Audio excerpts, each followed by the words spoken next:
al-musannif rahimahullah wa ruwiya an ba'd tabi'in radhiyallahu anhum annahu man da'a li abawayhi fi kulli yawmin 5 marratin faqad ada haqqahuma.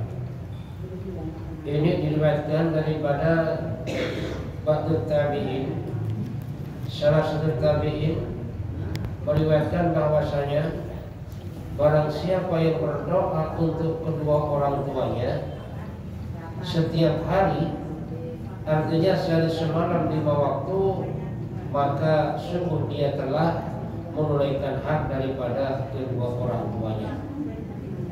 Jadi seorang anak yang mendoakan orang tuanya 5 kali dalam sehari sungguh telah menunaikan hak daripada orang tuanya. Kenapa? Li'anna Allah Ta'ala qala anishkur li wa liwalidayya ilayyal masir. Karena Allah Subhanahu wa Ta'ala berfirman, bersyukurlah kepadaku dan kepada kedua orang tua. Ini kata Allah. Jadi bersyukurlah kepadaku dan kepada orang tua, kedua orang tua.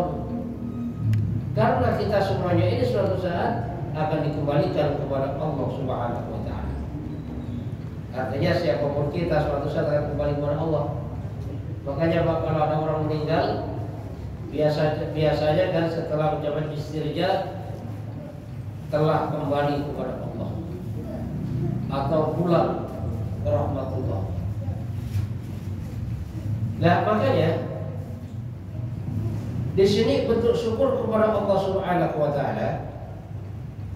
Fasyukrullah ta'ala ayusalliya fi kulli yawmin 5 marrat. Jadi bentuk seseorang syukurnya kepada Allah Subhanahu wa Ta'ala setiap 5 waktu, setiap hari melaksanakan sholat 5 waktu. Jadi kita melaksanakan sholat 5 waktu ini bentuk syukur kepada Allah. Allah gak ngarepin sholat kita, dan Allah pun tidak mendapatkan manfaat dan tidak mengambil manfaat daripada sholat kita. Cuman sebagai rasa syukur kita kepada Allah, terima kasih kita kepada Allah, maka kita laksanakan daripada sholat 5 waktu yang memang sudah menjadi kewajiban kita sebagai hamba Allah Subhanahu wa Ta'ala. Lah kok seandainya kita nggak sholat gimana? Kalau kita nggak sholat Allah nggak rugi gitu, ya. Jadi kalau kita nggak sholat Allah nggak rugi. Yang rugi siapa? Yang rugi ya kita. Suatu contoh gini, misalnya ada perusahaan ada karyawan kerja, dia digaji kerja. Nah kok tiba-tiba ada karyawan nggak mau kerja, yang rugi siapa? Yang rugi ya karyawan. Perusahaan cari pengganti lagi. Artinya apa? Artinya dalam kehidupan kita ini, kalau kita melaksanakan perintah Allah yang berupa sholat 5 waktu sehari semalam, pada dasarnya itulah bentuk syukur kita kepada Allah Subhanahu wa Ta'ala. Bahkan Pak, kalau kasarnya ya kita tahu diri dan sama Allah. Coba bayangkan, kita dihidupkan oleh Allah, diberi rezeki oleh Allah, yang memberi nafas Allah, bahkan yang memberi kita bisa bekerja Allah. Tiba-tiba kita nggak mau melaksanakan perintah Allah Subhanahu wa Ta'ala, berarti kan kita nggak ada syukur-syukurnya. Satu perumpamaan gini Pak, misalnya ada anak jalanan gelandangan, nggak tahu kemana bapak ibunya, dibuanglah itu anak tengah jalan. Udah makanannya susah deh, bajunya compang camping, mandi kagak pernah mandi. Lalu dipungut oleh salah satu orang keluarga, dan di situ dirawat. Maka dikasih yang enak-enak, pakaian dibelikan yang bagus-bagus, pengen apapun dikasih itu oleh orang tua angkatnya.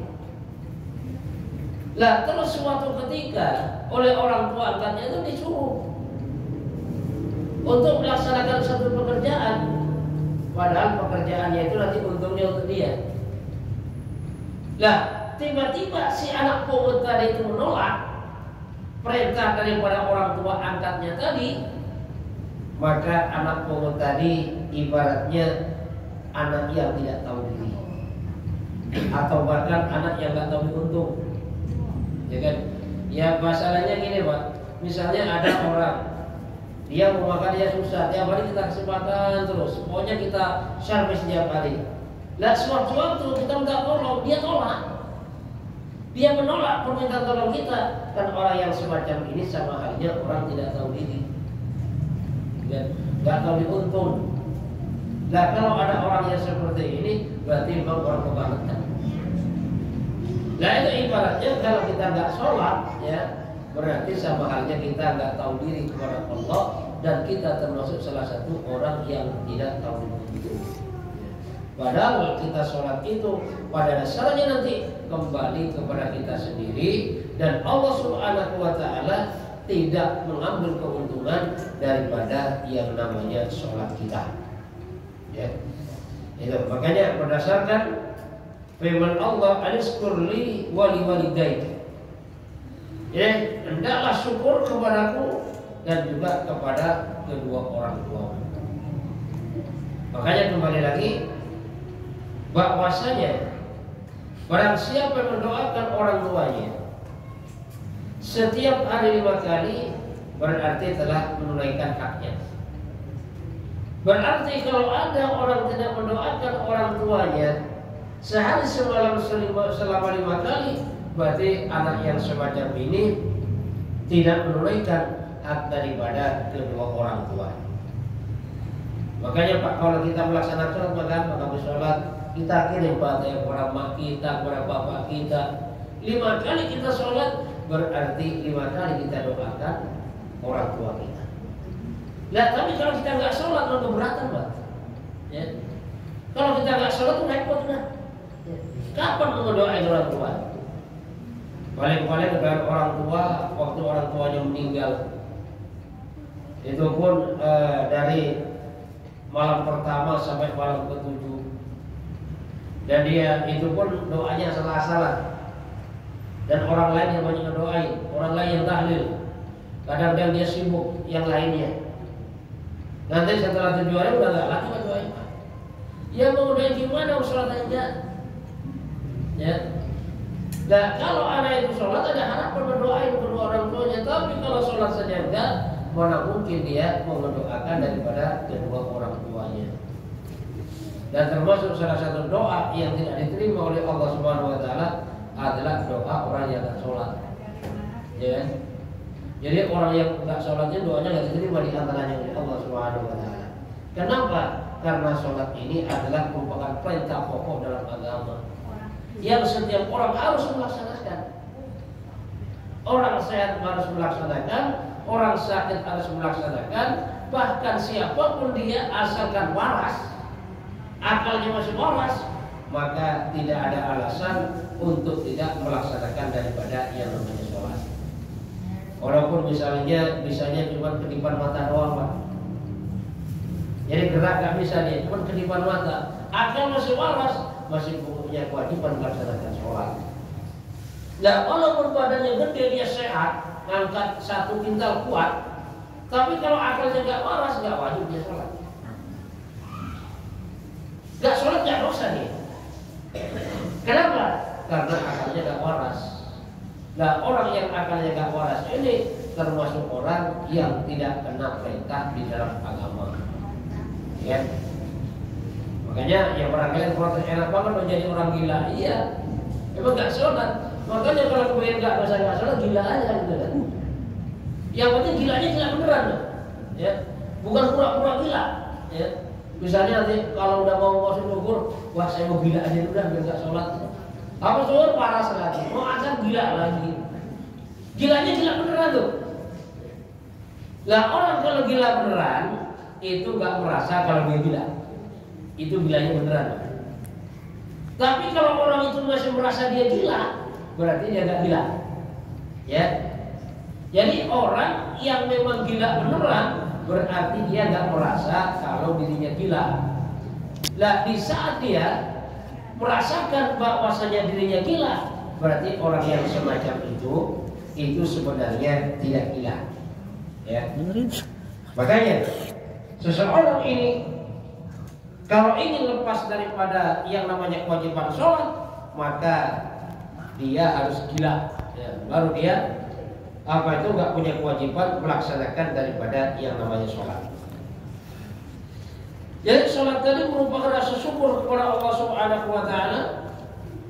Wa kadzalika syukrul walidaini ayat ulama fi kulli yawmin khamsa marratin. Begitu juga syukur kepada kedua orang tuanya, yaitu mendoakan kedua orang tuanya setiap hari 5 kali. Ya.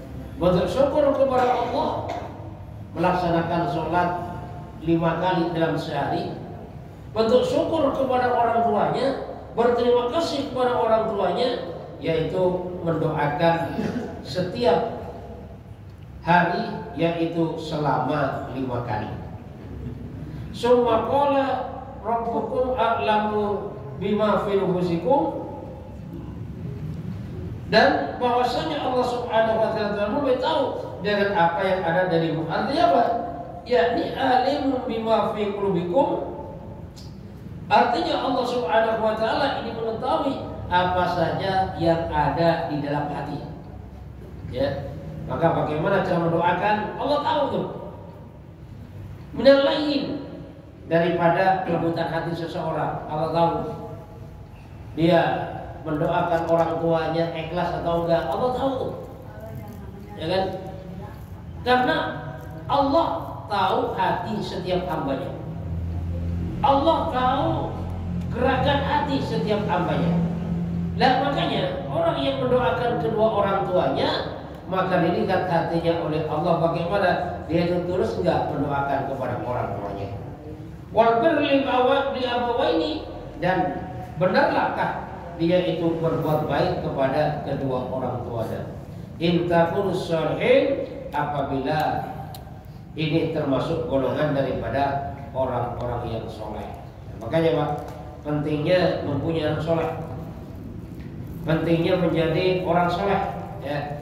Jadi orang-orang soleh ini akan dengan mudah dia mendoakan orang tuanya dengan penuh keikhlasan, dengan kelembutan hati. Bahkan Pak nangis Pak kalau udah ngedoain orang tua. Apalagi orang tuanya baru meninggal Pak, Masya Allah. Anak yang soleh mendoakan orang tuanya, di saat dia angkat tangan baru nyebut nama orang tuanya, mata di situ air mata sudah bercucuran. Ini tanda anak soleh Pak. Nah, tapi kalau anak yang tidak soleh, orang tuanya meninggal cuek-cuek saja Pak. Dia nangis. Cuma sebentar doang. Ya. Bahkan kadang-kadang kalau orang nggak ngerti agama, bukan anak soleh ini kan, ditinggal kedua orang tuanya itu, dia itu karena merasa berpisah saja. Makanya nangis berpisah. Yang biasanya makan bareng jadi enggak. Yang biasanya ngopi bareng juga enggak.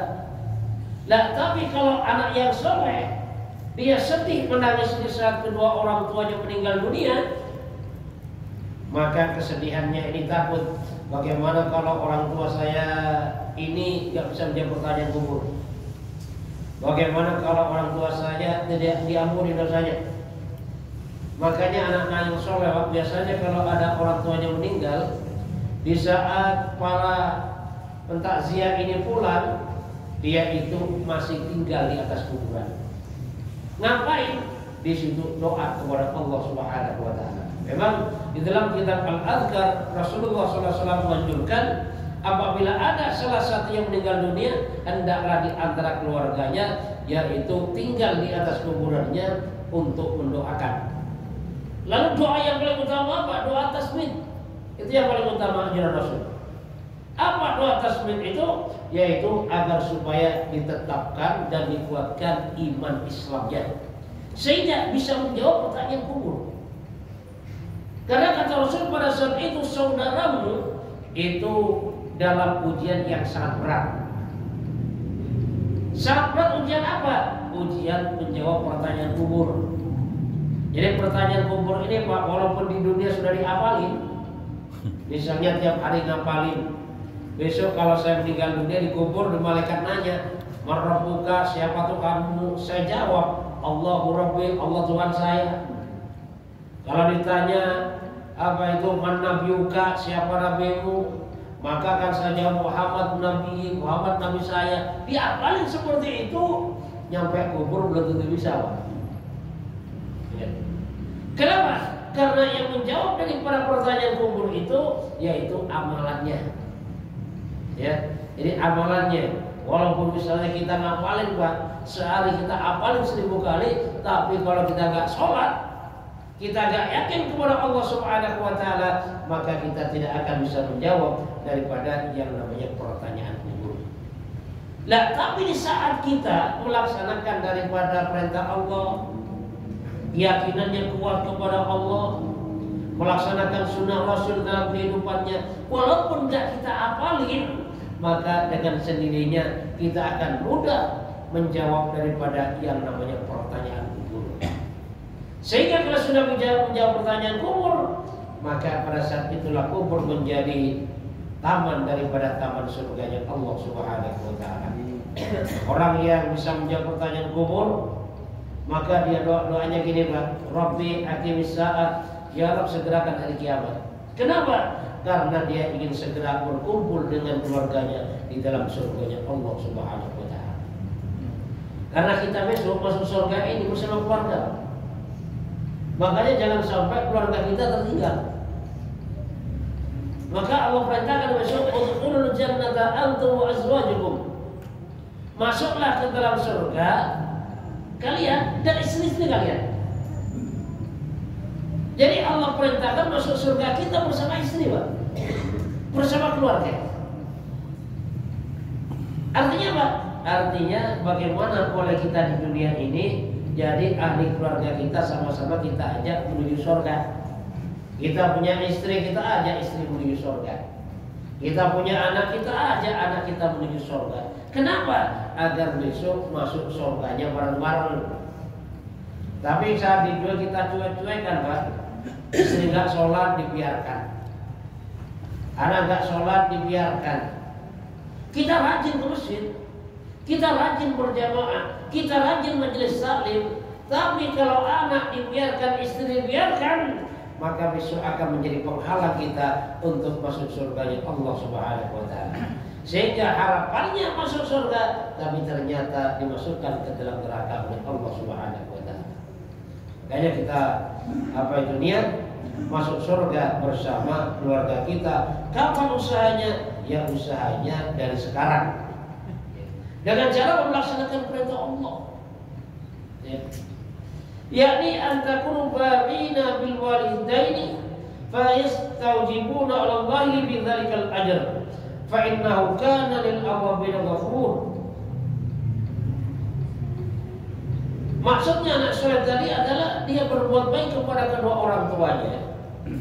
Nah, maka kalau ada orang yang semacam ini, Allah Subhanahu wa Ta'ala akan mengistijabahkan, memberikan pahala yang besar kepada dia.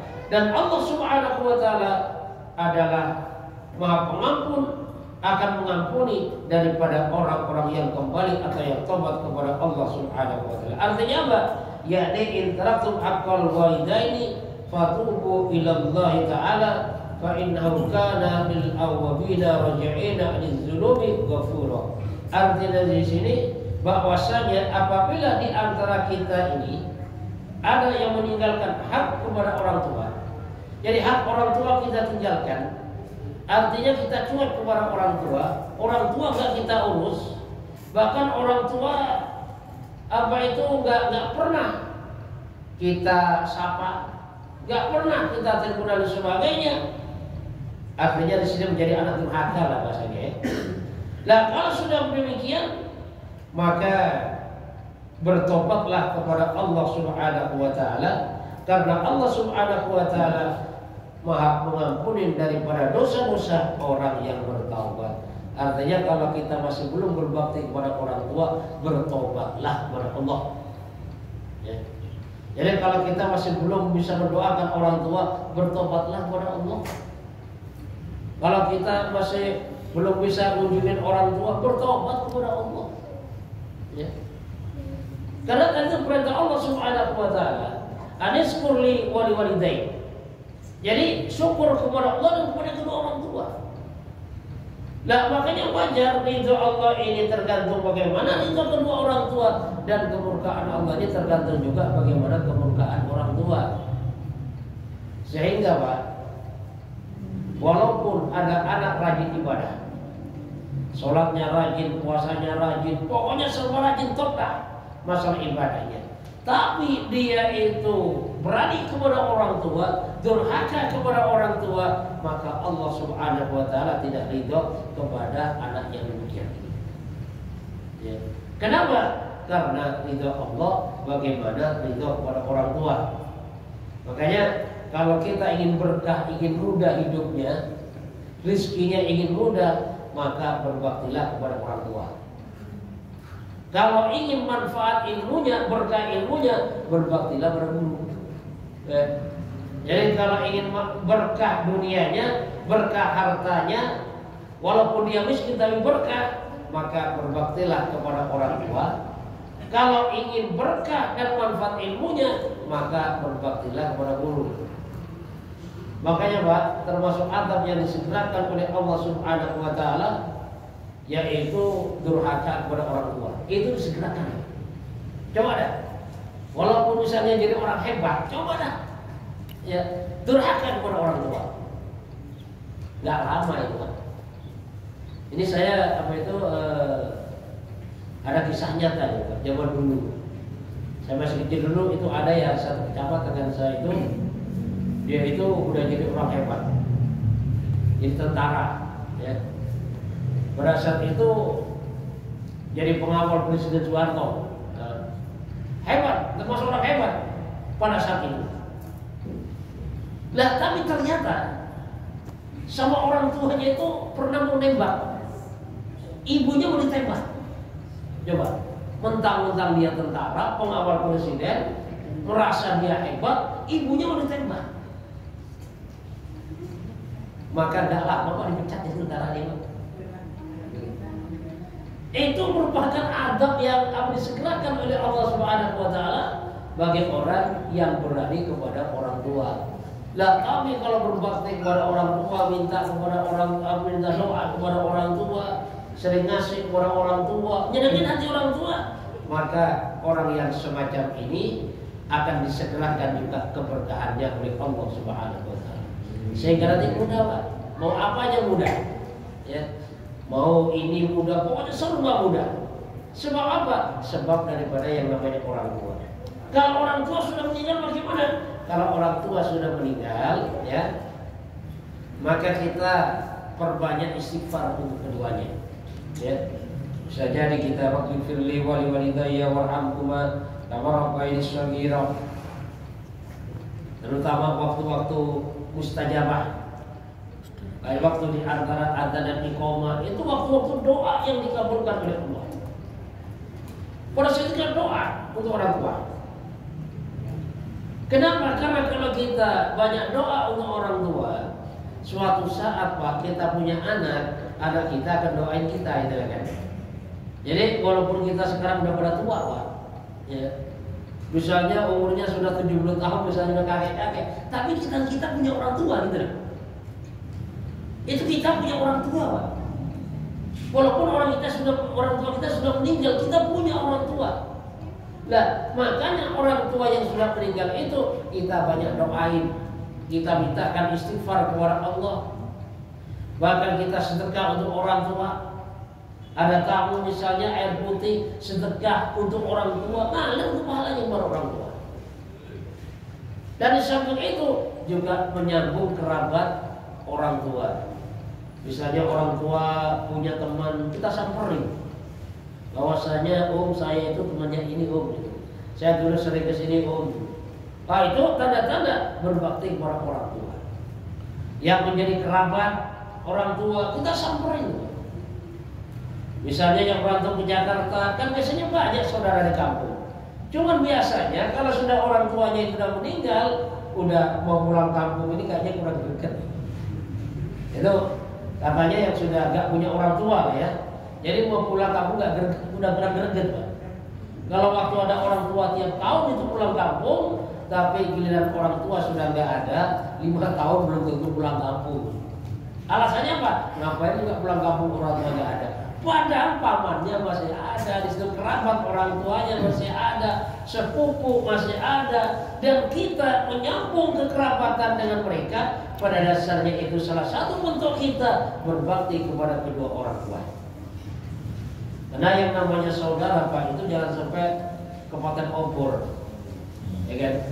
Makanya saya di kampung sana ada juga istilahnya setiap tahun sekali alumni reunian apa itu dari buyut itu Pak, dari buyut sampai ke bawah. Banyak kan? Itu dari adanya satu biang aja, banyak ternyata. Bahkan saya sendiri banyak gak kenal, kecuali yang atas terus saya kenal, yang kecil banyak kenal. Dan itu merupakan tanda berusaha untuk menyambung daripada yang namanya tali silaturahmi. Karena sekarang Pak terus terang aja, sepupu saja itu banyak gak kenal. Ini sepupu loh ya.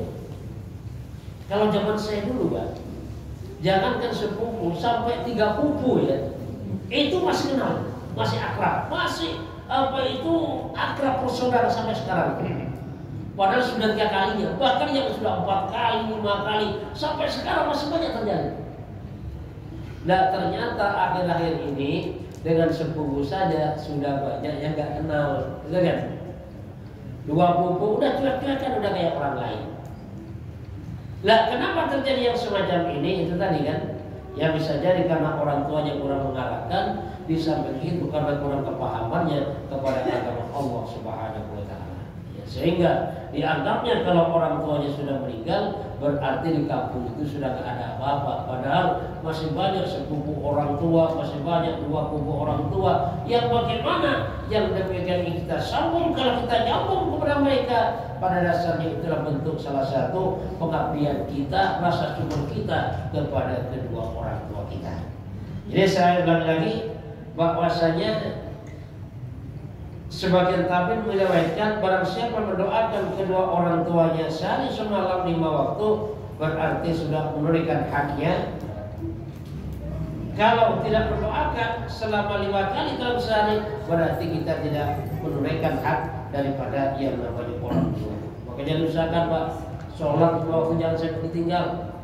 Setelah sholat kita doakan orang tua kita. Misalnya untuk bapak 1 Fatihah, untuk ibu 1 Fatihah, baik yang masih hidup maupun sudah meninggal. Jadi kita usahakan hanya untuk bapak 1 Fatihah, untuk ibu 1 Fatihah, baik yang masih hidup maupun sudah meninggal. Maka akan tertunaikan hak daripada yang namanya kedua orang tua.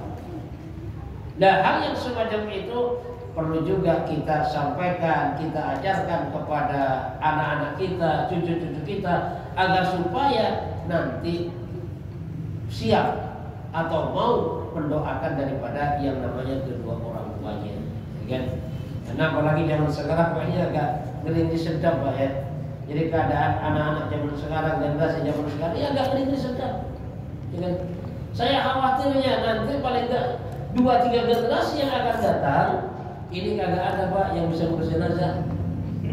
Kenapa? Karena pemuda ini sudah jarang Pak bermajelis taklim.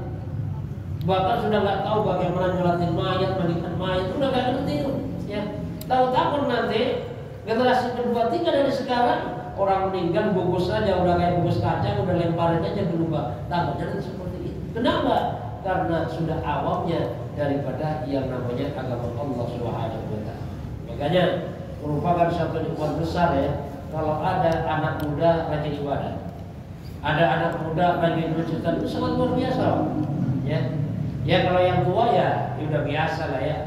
Masa kalau udah tua nggak rajin ibadah mau ngapain Pak? Coba mau jadi pedagang pasar, ya kan? Umur sudah 70 tahun nggak ibadah mau ngapain, ya kan? Mau malak orang juga nggak ditakutin kan? Mau ikut geng motor udah gak laku. Mau jadi preman pasar udah gak ada yang takut gitu. Ya udah ibadah aja ke masjid. Perbanyak baca Quran, sebelum azan berkumandang kalau bisa udah di masjid. Kalau bisa berangkatnya duluan, pulangnya belakangan. Itu aja udah. Kenapa? Karena nikmatnya orang sudah tua itu pada dasarnya adalah beribadah. Kenapa? Karena untuk nikmat dunia itu semakin dicabut oleh Allah Subhanahu wa Ta'ala. Orang semakin tua makan semakin gak enak. Waktu mudanya sate mah habis 20 tusuk. Bila udah tua Pak lihat tusuknya udah takut dia. Udah gulai udah kagak nyaman dah. Pokoknya semua makanan orang semakin tua ini semakin gak enak makan. Ya kan? Enaknya apa? Enaknya orang semakin tua ini semakin kuat ibadahnya kepada Allah Subhanahu wa taala. Makanya usahakan Pak, jangan sampai apa itu sholat berjamaah itu ditinggalkan. Ya, kalau ketinggalan boleh sekali-kali, tapi jangan ditinggalkan. Kan beda kan, ketinggalan dan ditinggalkan. Kalau ketinggalan dia nggak sengaja, dia usaha tepat waktu, dia usaha bagaimana mendapatkan takbir yang pertama bersama imam, tapi ternyata karena keterbatasan masih ketinggalan juga. Makanya sahabat-sahabat Nabi dulu kalau masbuk sholat berjamaah itu berkabungnya 3 hari Pak. Jadi kalau masbuk, ya apa nyampe masjid sudah dapat 1 rakaat 2 rakaat, maka berkabungnya 3 hari. Di dalam kitab Ihya Ulumuddin diterangkan. Lah tapi kalau dia ketinggalan sholat berjamaah, tidak melaksanakan sholat berjamaah, maka berkabungnya selama 7 hari. Itu sahabat-sahabat Nabi itu. Saking pahamnya kepada agama, pahamnya karena pentingnya sholat berjamaah, kalau masuk 3 hari dia berkabung, tapi kalau dia ketinggalan sholat berjamaah, maka sampai seminggu dia berkabung. Makanya kita belajar Pak, sampai kapan? Sampai akhirnya kita sudah gak kuat lagi, sampai akhirnya kita meninggal dunia, baru di situ kita tidak lagi melaksanakan sholat berjamaah. Nah, sehingga kalau misalnya saat sehat rajin berjamaah, nggak pernah telat berjamaah, tiba-tiba dia sakit, yang mengakibatkan dia tidak bisa sholat berjamaah, maka walaupun dia sholat di rumah tetap dihitungnya sebagai sholat berjamaah. Kenapa? Karena di saat sehat dia istiqomah melaksanakan sholat berjamaah. Tapi kalau ke masjidnya kadang ke masjid kadang nggak kelihatan, seminggu sekali kelihatan tuh, ya. Kadang-kadang sebulan enggak ada. Kalau demikian enggak termasuk. Kenapa? Bukan catatan orang-orang yang istiqomah menjaga daripada yang namanya sholat berjamaah. Mudah-mudahan Allah Subhanahu wa taala berikan kepahaman kepada kita sehingga semakin hari semakin taat kepada Allah Subhanahu wa taala. Mudah-mudahan kita diberikan oleh Allah Subhanahu wa taala kekuatan untuk selalu menjaga daripada sholat berjamaah. Amin. Subhanallah bihamdika asyhadu an la ilaha illa anta astaghfiruka wa atubu ilaik. Wassalamualaikum warahmatullahi wabarakatuh. Waalaikumsalam warahmatullahi wabarakatuh.